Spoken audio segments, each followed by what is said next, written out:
టీవీ24 భక్తి ఛానల్ ప్రేక్షకులకు నమస్కారం. వాగ్బలం ప్రేక్షకులకు నమస్కారం. మనకి మార్గశిర మాసం ఇది ప్రారంభమై ఎప్పుడే ఏకాదశి దాకా వచ్చేసాం, ద్వాదశి దాకా వచ్చేసాం కూడా. అయితే ఈ మాసం యొక్క గొప్పతనం ఏమిటయ్యా అంటే, మధుసూదనుడి యొక్క రూపంలో కార్తీక మాసంలో ఎలాగైతే మనం దామోదరుని స్వరూపంలో పిలుస్తూ ఉంటామో, ఈ మార్గశిర మాసంలో మనకి మధుసూదనుడు అనేటువంటి పేరుతో పిలవాలి. ఇది చాలా విశేషమైనటువంటిది. ఈ ఏకాదశులు రెండూ కూడా చాలా విశేషమైనటువంటి పర్వాలుగా చెబుతూ ఉంటారు. మార్గశిర మాసం అనేటువంటి మృగశిర నక్షత్రంతో ఏర్పడినటువంటిది. ఈ మార్గశిర మాసంలో గొప్పతనం ఏంటయ్యా అంటే, మృగశిర నక్షత్రం ఎక్కడుంటుంది? రాసుల్లో 12 రాసుల్లో చూస్తే వృషభ రాశిలో ఉంటుంది. అలాగే ఈ వృషభ రాశితో చంద్రుడు పౌర్ణమి నాడు కలవడం వల్ల ఆ మృగశిర నక్షత్రము చంద్రుడు పౌర్ణమి కలిసి ఉండడం వల్ల, పౌర్ణమి కలవడం వల్ల ఈ మార్గశిర మాసం అనేటువంటిది. మార్గశీర్షము అంటే ఏమిటి? భక్తి మార్గానికి శిఖరాయమానమైనటువంటిది అని. అంటే అన్నిటికంటే ఉత్తమమైనటువంటి స్థానంలో మంచి మార్గాన్ని చూపించి ఆధ్యాత్మిక చింతనని పెంపొందించేటువంటి మార్గాన్ని చూపించేటువంటి మాసంగా ఈ మాసం చెబుతూ ఉంటారు. చలి మంచు ఎక్కువగా వస్తూ ఉంటుంది. అంతేకాదు విష్ణుమూర్తికి చాలా ప్రీతికరమైనటువంటి మాసంగా ఈ మాసం చెబుతూ ఉంటారు. ఉదయకాలం నాడు ఇందులో కూడా మనకి ధర్మశాస్త్రాల్లోనూ మనకి చెప్పేటువంటి ధార్మిక సిద్ధాంతాల్లో కూడా తెల్లవారుజామున విష్ణుమూర్తి యొక్క దర్శనం చేయమంటారు. ఏమిటి విష్ణుమూర్తి యొక్క దర్శనం చేయడం అంటే, తిరుప్పావై చేస్తూ ఉంటారు. అలాగే విష్ణుమూర్తికి సంబంధించినటువంటి అనేక కార్యక్రమాలు చేస్తూ ఉంటారు. గొప్పతనం ఏమిటయ్యా అంటే, ఉదయకాలంలో మంచు పీల్చి ఉంటాం.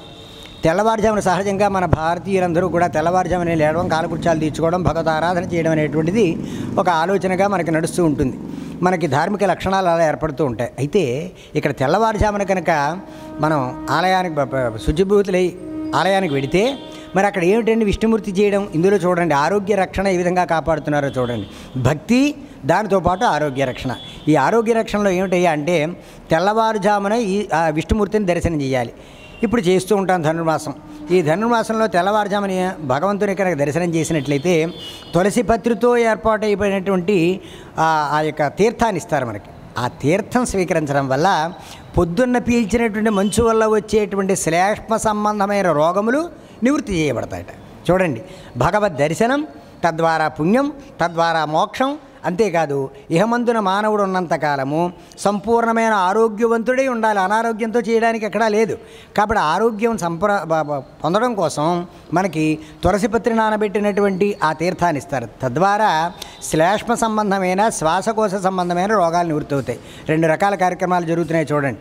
కాబట్టి ఈ మార్గశిర మాసం అనేటువంటిది చాలా గొప్పదైనటువంటి మాసంగా ఈ మాసమంతా కూడా మధుసూదన యొక్క స్వరూపంలో నారాయణమూర్తిని అర్చన చేయడం అనేటువంటిది చాలా గొప్పదైనటువంటిది, మార్గాన్ని సూచించేటువంటి గొప్పదైన మాసంగా చెబుతూ ఉంటారు. ఇదే ఉత్తరాయణ పుణ్యకాలంలో ప్రవేశించేటువంటి గొప్పదైన మాసం.